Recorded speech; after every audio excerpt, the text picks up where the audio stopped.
Why, hello! We're diving right back into our coverage for the Thundercats X Silverhawks. That's right, we got that event going over. We have a backlog of issues that we end up going.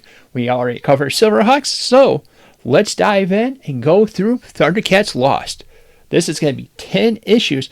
Also by Ed Brisson is going to be the writer that's going to be on this. And like you saw with the Silverhawks, I love the method that we ended up having, which each issue will end up having a comic of a regular cover of that, followed by any kind of, panel I like to focus, or panels I like to focus. We'll have that squeeze right into with that entire issue. Big thing is that throughout the entire issue, it'll end up having that issue that goes along with it. I love the setup. I love how that ended up working out, and that's how we're going to end up going. So with that, let's dive into Thundercats Lost. We'll start off with the first issue. So in the first issue, we get introduced to the Thundercats cast, who are Bengali, Linkso, Amira, and newly created characters of Ligon and Nico. Also in the issue, we get exposed to Captain Shriner, who is a dog hunting for the Thundercats with the goal of wiping them out. In the same issue, we also see that Bengali ends up getting lost, and Linkso is appointed Amira as the leader of the group, since he has worries because he's blind, so he's not going to be able to see any kind of trouble coming on. However, it is important to say Linkso would be the next in line in the succession of leadership. We get introduced to a new character as well, a new villain that works under Captain Shriner called Scorpius. In the second issue, starts off with a flashback to Claudius giving the task to the exploring the third Earth for colonization to Bengali and Linkso alongside the other along with the Thunderian relic of the Book of Omens. It gives a glimpse of a young Lionel and the love that Claudius has for him, waiting to make sure there will be a kingdom for his son to rule. Brought back to the present, we see our Thundercats looking for the Book of Omens and worrying about the other crew members of the Celsius, their ship that crash landed. Upon finding the village dragging the Celsius into a shop, the cats decide to wait for the cover of darkness to move in and investigate the wreckage. While looking through the wreckage, they find out that this was only part of their ship, and the sound of them looking around has attracted a small pack of hyena security. That's right, hyenas. After the scuffle, we find out that the cats have been in the hyenas' holy books and has been gone for 1,000 years, with the hyenas promising to take the Thundercats to the wreckage in the morning due to the forest being dangerous. Nico bumps into a random rat character to find out that the hyenas indeed is stalling for Captain Shriner to arrive. This introduces Captain Shriner to the cats themselves as a character. After the Thundercats move out, we see how bad the new villain Scorpius is, so you end up seeing a nice little scene that comes over with that. Over in the third issue, we opens up with an ambush of the Thundercats. While they are valiantly fight, they were taken down. While waking up, they discovered they were strapped to tables, discovering that the character that had helped them in the previous issue is now the leader of the group that ambushed the cats. And we see a discovery of the group that is really more of a cult of Aganian. I don't know if I'm saying that right. That's one of those weird ones. The cult planned sacrificing the Thundercats, but the cats turn the tables and destroys the cult, leaving them with the character that's the leader that would set them up. However, she has one thing that they need is the location of the fallen. So that you end up seeing that they ended up eating some of the fallen as their meat, as a sacrifice over to it, and they were thinking a real life person would end up saving that. But that was kind of crazy. The group goes over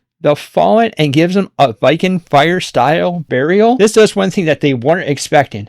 Sets a beacon of smoke for Scorpius to be able to attract them. Dashing over into issue 4, opens up with the cats taking the last remaining cult member to the wreckage of the Celsius. This is the most of the ship, and they continue to look for the Book of Omens through the wreckage while they try to decide what to do with their captive. Before the choice could be made, Scorpius and his troops find them and kills the captive cult member, and then battle with one another. We see Ligon take a shot on the side, but later on we see that it wasn't all for a fail. They take out the troops, in the right arm of Scorpius flee to battle for another day and update Captain Shrine. Back to what happened with Lygon. In the chaos, he found something in the wreckage with a letter for them, specifically with them. It turns out that it has a message from Bengali, informing them that the Book of Omens isn't there and he is alive, and there is another way to be able to find the Book of Omens. See, the Book of Omens has its own energy signature, and with technology that they could scavenge from the ship, they could end up digging that out and sending it up and trying to find that. In the 5th issue, we find a flashback from issue 1, but with a twist. This is where we find out that the Hammer of Thundera sacrificed itself to protect Bengali from what would be a fatal strike. But he doesn't take long to recover where he was attacked by enemy troops. This is the issue about Bengali and what he ended up going through, different challenges and sacrifices he made looking for the Book of Omens, finding out how much he cares about Sitara, and when he passes out while he is a shell of himself. After day 413, 413 days, that's over a year, he is about to pass out on the desert, but before he passes out, Panthro from the Thundercats ends up finding him, and that ends the issue. Issue 6 brings us back over to the Thundercats' lost surviving members, where we see the carnage that Bengali had left in his wake from the previous issue. We also get to experience Lygon finds a ship that he could repair. And when I say ship, I'm talking about like a boat ship, like going on water. They continue the journey on the seas of Third Earth. Also, we get to see Scorpius to make something clear with Captain Shriner, that he is top dog, and takes one of Shriner's army's arms and fuses it to his missing right arm. Now he has both arms. So he's something unique that goes over with that. Back to the cats, where we see that they get captured by Hammerhead and the Berserkers. We also discover Hammerhead is going for that bounty that Captain Shriner has put out onto the cats. And we wrap it up with Nico walking the plank and in sacrifice of Scala. Big ol' Hydra character. Dun dun dun dun. 7th issue kicks off with some massive action with Nico fighting for her life, and then followed by Linkso being pushed off the plane. Both Lygon and Amira run right into the water afterwards, attempting to save their fellow Thundercats. And the key moment that happens is in the fight, we see Kalala wrap up Lygon and seriously injures him because her tentacles has some spikes that's on there, as you can see with a picture. Oh man, that ends up going right through him. Eventually, they turn the tables and they take over Hammerhead's pirate ship and send him packing. And eventually we see Hammerhead telling stories about the events that's happening, piquing the interest of Scorpius, who calls him out about the story but doesn't care about it. What he does care about is the direction that the cats are heading. We find out that Lygon isn't healing like he should, and now the wound is infected. While Linkso and Nico are looking, Linkso smells that everything is contaminated, but it doesn't stop there. We end up going over where all the land that they've been walking on since they ended up beaching the Berserker ship has been contaminated. As the realization of a new threat arises, a couple giants rises out of the sands and attacks them to close out the issue. It's also important to say this poison is also limiting Lygon from being able to heal, so that's why he's not healing correctly. Alright, so we're already at issue 8. Holy smokes, we're cooking. Issue 8 opens up with Scorpius finding the beach ship, now with low tide, and a crab left stranded with it with clues in his hands. Pesky crab. Scorpius continues to track the Thundercats in hopes of finding them and eliminating them. Myra is treating Lygon and is seeing that the infection is getting worse, while Linkso and Nico are fighting with the giants. During this fight, Linkso smells that the same poison that is plaguing the land, pumping it right into the sand giants. They take out 2 of the 3 giants, but the scuffle worries Amira and Lygon. Lygon assists Amira to go help the others, and he will be there waiting for the group to return. Because he's so fatally injured, he's not going to be able to do much or move much. Myra leaves to join the other cats to help them out. After somewhat touching moment, the sand giants,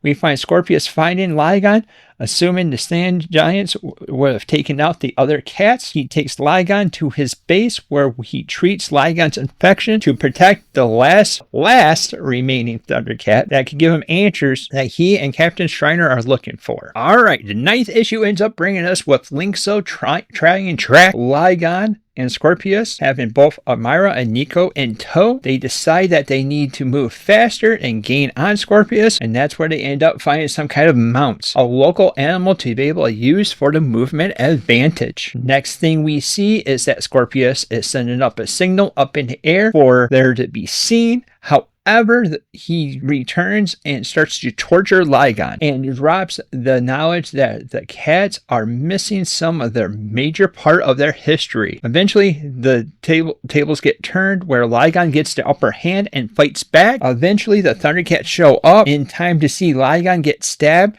to make him right back into a critical condition. The cats were able to get the upper hand on Scorpius to only have the results of that signal shot that Scorpius did earlier. It shows up with Captain Shriner's Amada showing right up at that time. So we're at the final issue. Here we go. The 10th issue marks the final issue of Thundercats Lost, and it starts off with Captain Shriner giving orders to take down and eliminate the Thundercats and Scorpius, since he has no longer usefulness. Or Shriner's army overtakes the cats. As soon as Scorpius tries to take it over, he finds out that he is no longer in charge, and he finds out that the chain gun shooting him in pieces. But when the dog army thinks that they have the battle in hand, the hyenas come in to aid the Thundercats, taking them out. No longer being controlled by the dogs, the hyenas are stepping up, taking out the army. The hyenas give the Thundercats a ship to be able to move around with. Ligon's in critical shape. Amira is trying her best to stabilize him. Out of nowhere pops a portal in front of the Thundercat ship and legitly brings them to a whole new world, a whole new time. Year 3152 and the 6th Earth. Also introduces the Silverhawks with the character of Flashback,